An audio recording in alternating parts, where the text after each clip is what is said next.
Hi friends, இன்றைக்கி நம்ம முக்கியமான 5 வினாக்கள் கொஷினில் அடுத்த பார்ட் பார்க்குறோம். பாருங்களா, ஃபஸ்ட்டு கொஷின்: வாகனங்களின் பின்புற பார்வைக்கு கண்ணாடியாக பயன்படுத்தப்படும் ஆடி. அதாவது மிரர் பார்க்குறோம்ல, சைட் மிரர். வாகனங்களின் பின்புற பார்வைக்கு கண்ணாடியாக பயன்படுத்தும் ஆடி குவி ஆடி. சரிங்களா, குவி ஆடி என்னன்னு சொன்னோம்?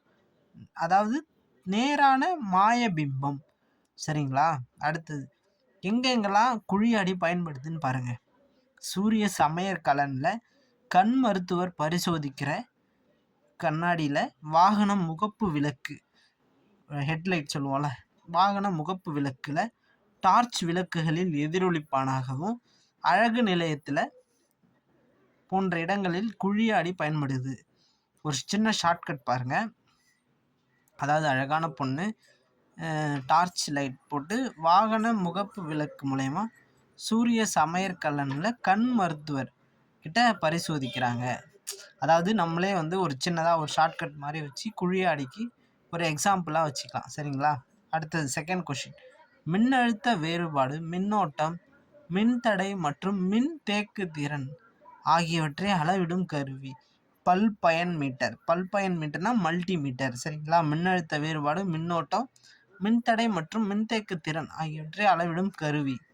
அடுத்தது மூன்றாவது கொஷின்: வாயு திடப்பொருளாக மாறுதல் எவ்வாறு கூறலாம்? வாயு திடப்பொருளாக மாறுதல் படிதல். சரிங்களா. அதே திடப்பொருள் வாயுவாக மாறிச்சுன்னா பதங்கமாதல். சரிங்களா.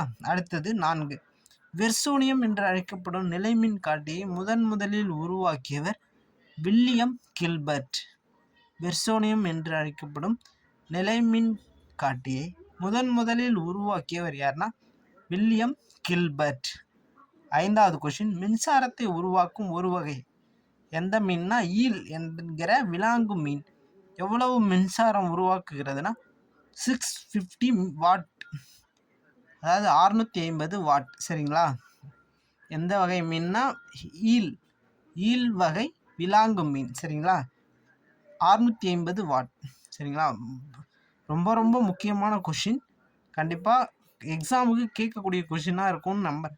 சரிங்களா ஃப்ரெண்ட்ஸ், அடுத்த வீடியோவில் இன்னும் முக்கியமான 5 வினாக்களை பார்க்கலாம். Thank you friends. நம்ம சேனல் RRM கிரியேஷன்.